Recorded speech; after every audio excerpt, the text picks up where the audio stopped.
In the know, nonstop Vikings talk. It's Purple Daily on Score North and ScoreNorth.com. Purple Daily, presented by Surly Brewing Company.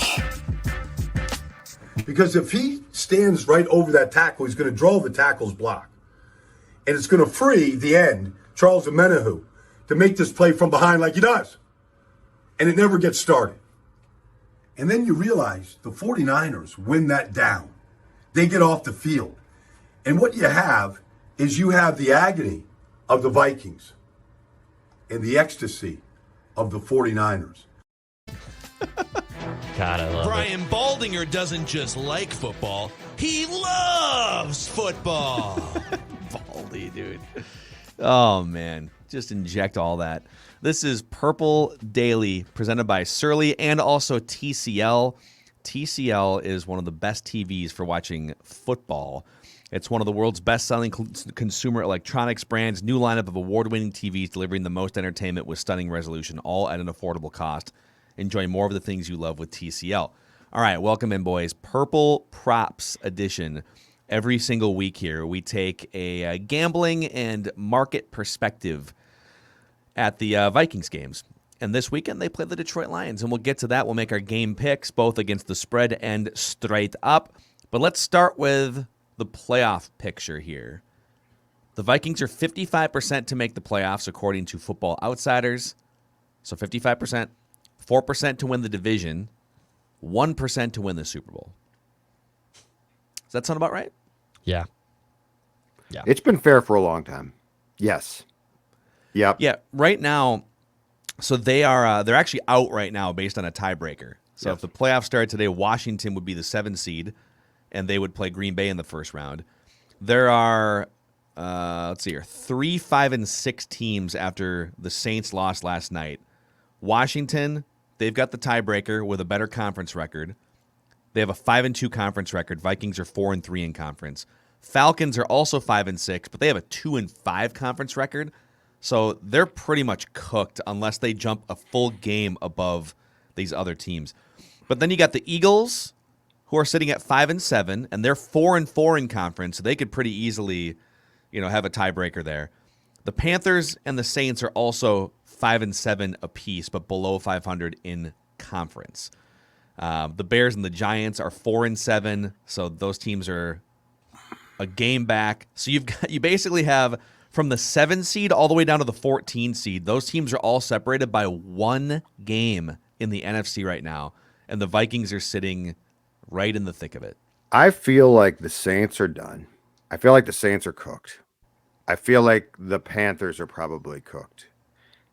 Philadelphia suffered a terrible loss. I mean, the Giants aren't good, but that being said, their schedule still is favorable, and they're a really weird team. So Washington, Philadelphia, Minnesota, a little bit less on the Falcons. Like, there's probably 3 or 4 teams that I think are going to contend for that spot. Seattle is 3-8, and everyone's writing them off. I mean, they got to pick up a win at some point, but they do have probably the best quarterback of all the teams in the mix for that 7th seed. I don't think it's enough at this point, though. Yeah, and plus, he's still hurt. There's no question he's still hurt. They'd have to run the table. They couldn't lose a single game the rest of the way. Yeah, because they're 1-6 in conference, so they're like, obviously if they won a bunch of games, that conference record would be better. But here's their problem: their top pick goes to the Jets. Oof, it's bad. Yeah, for the trade for the safety, Jamal Adams, right? Jamal Adams, who by the way is a really nice player. Yeah, you don't trade a first round pick for a safety. It's absurd. Yeah, so if you beat the Lions, okay, now you're back to 500. Your conference record's 5-3, and you're sitting in a pretty good spot going into the last month and a half. Yep. Things get dicey if you don't take care of business in this game. So, and that's just like with the expectation being the 7 seed. If the expectation is higher, which we have it on this show, then they're in a tenuous situation as it is. So, let's get to the actual game here, boys. Vikings are 7-point road favorites here against the Lions. You already know my fear. I made the prediction on Write That Down earlier this week that I do not feel good about this game. Yeah. So I'm going to need you guys to talk me off my fear of this game. But they are 7-point road favorites. 75% of the bets are coming in on the Vikings. 95% of the money, according to Action Network, is coming in on the Vikings. That scares me even more. Literally everyone thinks the Vikings aren't just going to win, but are going to cover the 7 and win handily. Yes. I would personally not take – I think the Vikings should cover that spread. I don't think they will personally. And Phil, to be clear, it's Declan and Chip both think that the Vikings are going to win big. I don't. I think they should win big. I think they can be criticized for not. But I think the Vikings are going to win. I think it's going to be more probably like 3 points. I think it's going to be a closer game. So I would take the Vikings to win outright, but I would take the Lions at home and the points. But Dex, you are on a very different path with this game than I am. Yes, they will cover this spread easily. They will. And I know Darrisaw is battling injuries. Easily. I know that the Vikings and Lions battled neck back and forth in the first game of the season. The Lions are 30th in points. They're 27th in points allowed. Teams pass on them all bleeping day. This will be fine. This will be fine. We're overthinking. It's okay. It's man. Detroit, man.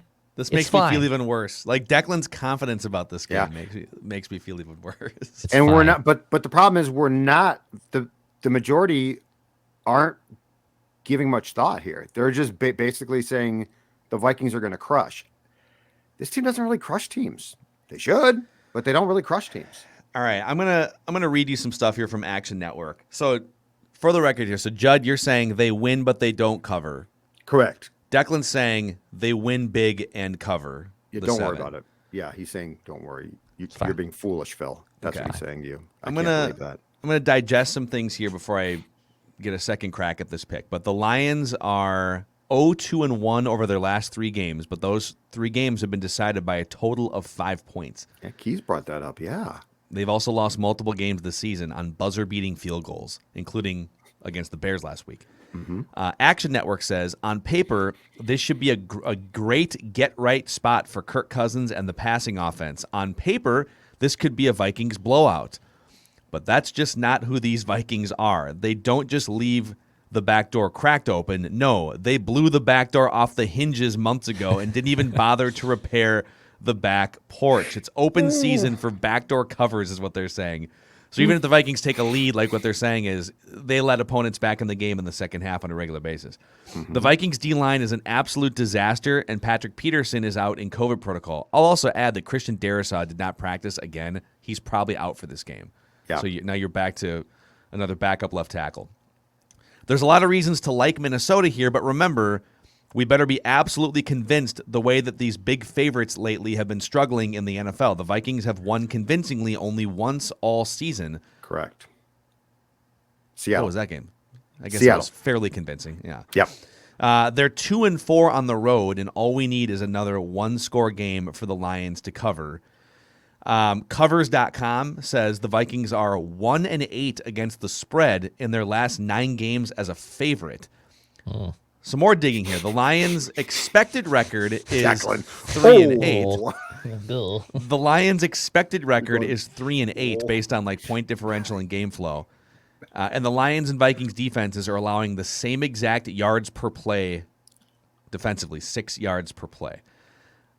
Again, I know that this isn't easy for Vikings fans to hear. This is just me fleshing this out. All right, I'm being truthful. You either want optimism or truth. I'm giving you my truth as I talk through this game. Mm-hmm. Okay. The Lions have had 3 extra days to rest and prepare for this thing. They're playing at home, and the Vikings are playing their 4th road game in 5 weeks after a tough loss to the 49ers, flying back across the country.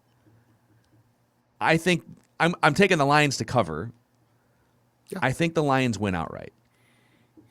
I haven't moved off that since Wednesday. Nothing you guys have said. Nothing you guys have said has convinced me otherwise. The Lions have fought this season. They are not a talented team. They've got a terrible quarterback, and I think their head coach is mostly rah-rah and not as much scheme. But they have fought their asses off. They have not quit at all. And this is a prime opportunity for them with more rest, all of these things, to finally get their first win of the season. the Vikings have been fighting too. The Vikings have not quit on Zimmer. The Vikings have not quit on Kirk or anything. Correct. I think there's some angst. I think there's some tension, but this just feels really bad to me. So, but I'll admit that I was wrong on Ventline afterwards. But this is a Vikings. This is a classic 2021 Vikings bounce back game. Yes, like it's they not. just lost. Now I'm not with Dex. Judd, it's a road game. It's road games get weird for this team. It's a road game, and like I said, right, it's gonna be close. They're playing a team that has 3 extra days of rest, and the Vikings have played now 4 road games in 5 weeks. This is a. I know that I'm inventing a new term here, but it's a trap game. It's a trap game. It's crazy. The Eagles put up 44 points on them in Detroit. The Niners put up 41 points on them in Detroit. The Bengals put up 34 points on them in Detroit. It's time for the Vikings to get right. They'll kick their ass. That is just as blatantly as I'm going to say it. They're going to kick their ass. Yeah, I don't think they'll kick their ass, but I do think that they'll win. Okay.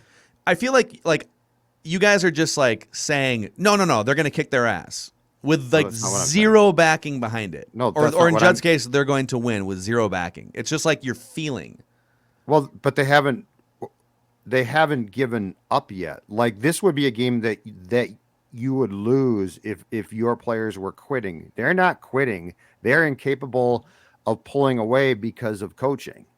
And so they are, if they had beaten San Francisco in a close and tough game, I would be more concerned about this game because I don't feel like the Vikings will take a breath. Now, if I saw them actively quitting on the coach, I would feel very different, but they're not. They are just a team that's inclined to play close games because I don't think they are coached that well. So that's my backing. I'll give you one more here, right? Just as this is a therapy session for me. The Lions are allowing, on average, 14 points per game in their last 3 games defensively. Mm-hmm. Yeah, 2 road games. But those 3 games were to the Bears, who don't have a quarterback. Big Ben is a shell of himself. Baker Mayfield has one arm basically right now. Like those teams also don't have very good offenses. Okay, I'll rest my case. Yeah, no, we'll see. I'm so excited for that line. But to suggest that like, oh, it's the Lions, like is hopefully the team isn't doing that. I guess. Well, I don't think they are because of the loss, and I do think that the offense can produce against these guys. Okay, we'll see.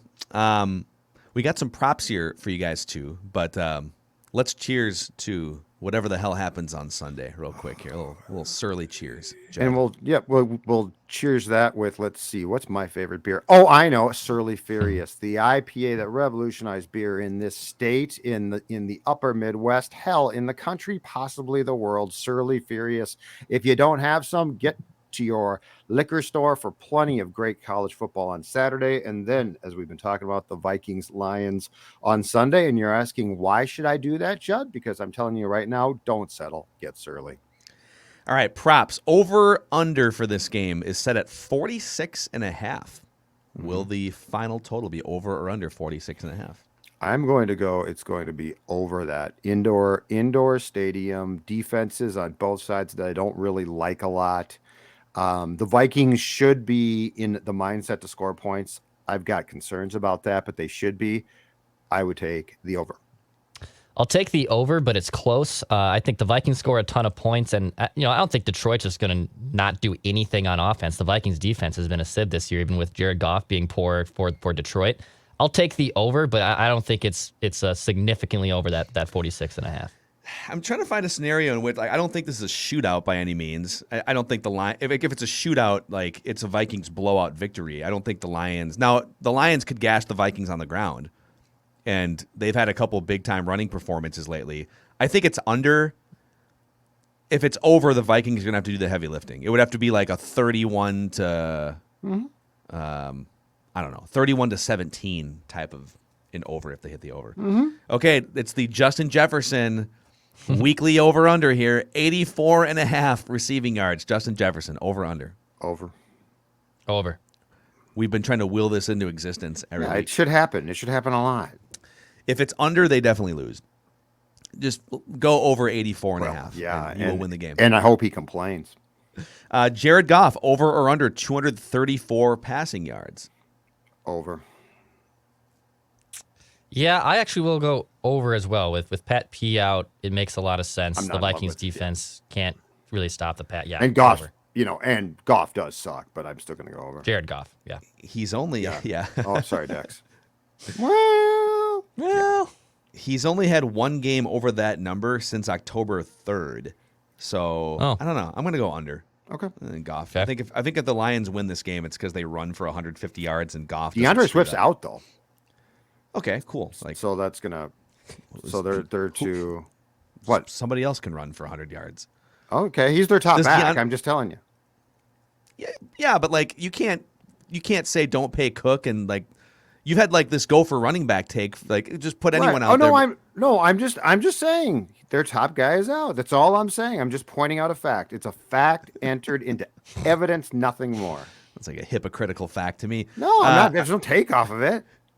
Well, no, your take is their back I'm just is telling you, out. DeAndre Swift's out, and what's his face? Jamal Williams, the former Packer, replaces him. Who knows? He could have a huge game. Be fine.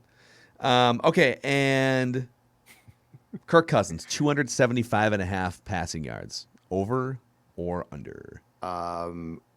It might be right around there. I will go slightly over. I'll go over. I'll go over as well. I think they'll just continue to pass the ball like crazy. A lot of teams like to pass against the Lions, so I will go over. I'll go over as well, whether it's garbage time trying to make a comeback or whether it's the way that Phil- Declan Phil- thinks the Phil's game is willing going. couldn't his resist. prediction. Yeah, Phil yeah. is so willing his prediction that the Vikings lose.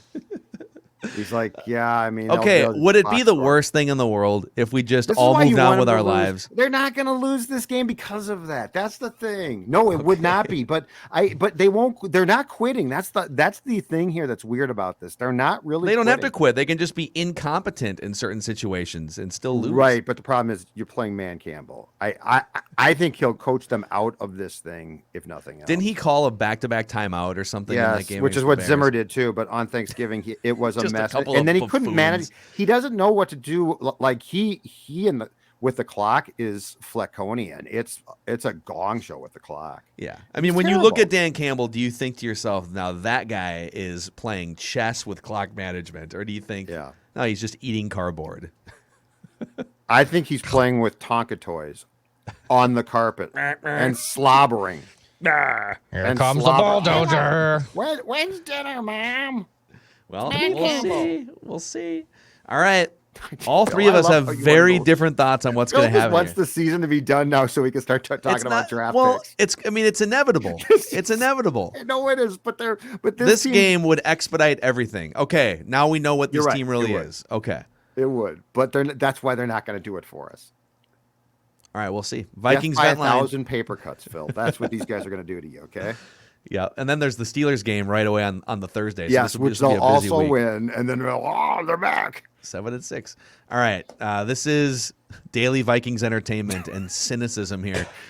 Mackey Judd Not from Declan and Declan. I. Shout out to Federated too. Federated Mutual Insurance Company, been helping business owners for over 100 years with risk management. They are basically your offensive line. You want that frontline protection. You want that peace of mind and 100+ years of expertise and credibility. Federated brings it all. Federatedinsurance.com, and remember, at Federated, it's our business to protect yours. All right, dudes, that's a wrap.